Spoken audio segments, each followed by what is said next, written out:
Hi everybody, it's December 28th, 2011, and I'm at my friend's place.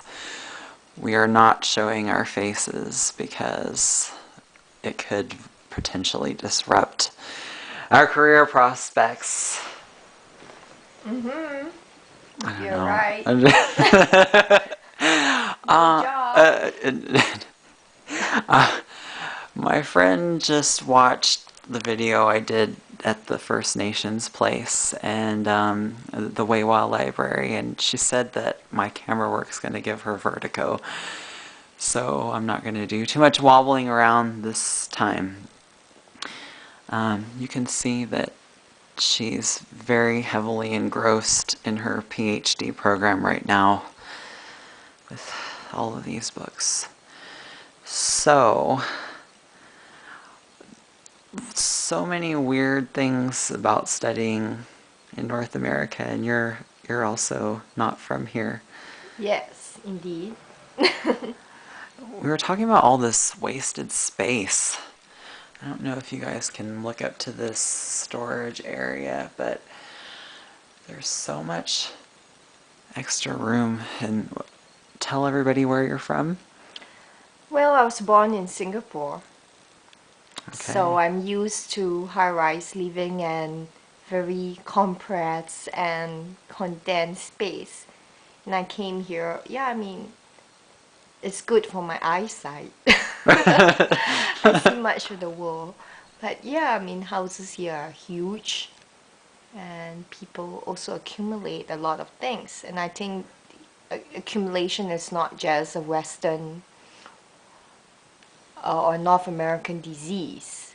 Mm-hmm. It's very much um, part of how people always accumulate and just carry all these burdens. But I found that when I had to leave Singapore, I had to leave a lot of things behind, and that's when I felt that it's really important to be attached to the memory associated with the object rather than you know, be attached to the actual object itself. Mm-hmm. And I think a lot of people tend to accumulate, and we spend like 3/4 of our life accumulating, and then in the end, we start frantically giving them away Mm-hmm. to people who may deserve it and people whom we think deserve it or who might need it, but it remains to be seen. Like, it's kind of pointless. You spend so much of your time accumulating. But over there, do you just throw stuff away like when it's served its purpose? Yes, I think that's very much an Asian thing. Like, there's no concept of a garage sale. Just something buy new because you don't want to inherit from somebody who passed away or who died unless you know the person. Mm-hmm. Well, there's less of such things here. Less of a social taboo, but I guess there are some people who don't like garage sales here too in North America. I know of people who don't like to buy things secondhand. Yeah, it used to be a lot more people like that, but Mm. then in recent times, people are much more open-minded about that. I imagine like some of our former professors are buying paisley shirts somewhere as we speak. um, well, like, is there any bad energy attached to owning other people's things in Singaporean culture? It's more like they want something new and they want something clean, and well, unless they probably get some old stuff from friends, people that they know, but not consciously, you know, Mm-hmm. get it in the garage sale or get it from a place that they don't know. Most people won't do that. I noticed that even with books in South Korea because people were kind of worried about the previous owners of the What? books and magazines. You mean they're If worried that they fail the exam? no, And then the bad no, vibes get transferred? No, well, that's another thing. Like sometimes answers to state exams are sold by text message for like up to $900 per text. But when it comes to used books, there really isn't a market for that. They end up getting books that have been saran wrapped and such. I see. The more Yeah. sanitized look and feel. Yeah.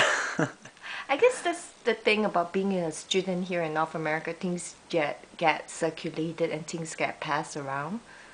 So, as in the student population, there's some form of recycling or reusing of materials, certainly, right?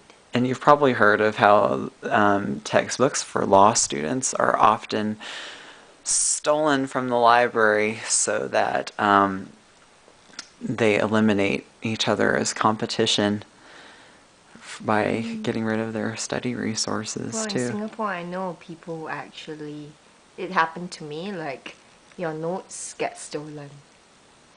Really? Yes. At the university level Did I or tell you about the incident? Once it no? happened to me. Not at university level, but once I think was that probably in middle school or something. I was studying for an exam. You know how we had like those little flashcards that you start writing all the main points in that flashcards. Mm-hmm. Mine was torn and like found it.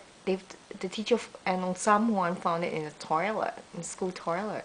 Can you imagine? The No. person doesn't even want my notes because he or she, no, it's actually she probably has Yeah, it's the set of a notes. female rivalry type of thing. Yeah, but they just don't want to give you the advantage of having your notes so that you don't get a better grade than them.